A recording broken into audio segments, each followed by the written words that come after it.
Okay, here's another video for you. For we can say I work with guys over 40 to fix their health. So here's a few. Here's an idea for you around tracking and the importance of tracking and why, if you want to improve your health and fitness in whatever way you want, you need to track. Okay, and it doesn't have to be complicated. So what do we have to track, or what should we be tracking? Well, I think there's probably three things that we can track when we're trying to improve our health and our fitness. So we've got food, we've got measurements, and usually specifically body weight, and we've got our exercise. So three things that we can track. When I mention tracking, sometimes people think, do you know what? My life is busy. I've got so much going on. This guy's telling me that I need to start tracking my food, for example. I need to start tracking all my calories and macros and all that stuff. Well, some people do that, but do most of us need to do it? Well, probably not. Do I recommend tracking all your macros and calories if you really want to make a change? Yes, I do. That's what I get my clients to do eventually. But for you, if you want to start small and easy, then one of the really cool ways of tracking your food is just taking a picture. So getting your phone out, snapping that picture of your food, putting your phone away, and then you've tracked it. You've made a note of what you're eating. It may not be very, very detailed, but I don't know, does it need to be? Maybe not. One of the cool things about tracking food in any way, in whatever way you're doing, you will find yourself making better choices if you start to track. Even if you don't show anybody, even if you don't take those pictures, even if you don't post them anywhere, even if you don't show your family those pictures, you will start to make better choices purely through the act of taking those pictures and making yourself accountable to what you are eating. Also, it's very, very easy to eat things without any thought. Kind of our mindless picking. We've all done it. We walk past in the office, the table with all the snacks and things, and we walk past it and we pick up that biscuit and we don't think about it. Or we all do it. We all do it. So just by being aware and taking those pictures, you will make better choices. So that's a nice, easy way of tracking your food.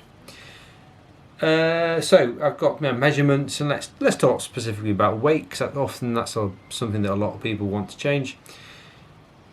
That can be difficult because we have to face the situation we're in. We have to weigh ourselves.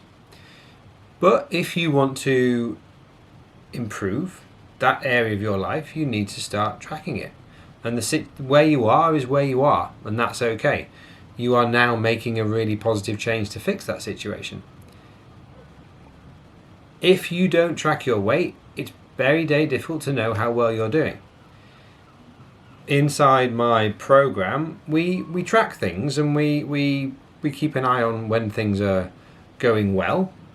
So on any given week, if things have gone really well, we can think, what have we done here that went really well? Conversely, when things go not so well, again, we can look at them and we can think, what has been the problem? What's happened in this situation? How can we not let that happen again and maybe mitigate against it? So, and then tracking your weight can be really simple. Again, stick it in an Excel spreadsheet. Nice and simple, stick it in there. You could even make a little graph. I have a very simple graph that we set ourselves a goal. It's got a line on it and we can track our way along. And it's a really nice little visual tool for seeing how well we're doing. But you don't need to do that. But I would recommend just stick it in an Excel sheet. It doesn't have to be complicated. There you go, bosh. Exercise, so tracking exercise. Again, it's good to know where you are and how far you've come when in a few months' time, when you've made those positive changes to your life. In terms of tracking exercise, what could we do to track exercise? Well, you could just track the minutes that you exercise. Maybe you start doing three walks a week, 3 half-an-hour walks a week, and you walk for half an hour and you come back and you make a note, for this week I've done 3 half-an-hour walks. Great, that's the start of where you are. Next week you might do 3 half-an-hour walks again. Brilliant, you have managed to maintain and keep that habit. you may be starting to feel and find those 3 walks are getting easy. So you add a little bit on, and then you're building up a bit of a picture. And then in a few months' time, you can look back and you know that you've achieved this, and you've gone from this baseline where you were before, and you've moved up to this point here, and then you can celebrate that fact. So the important things, 2 important things about tracking.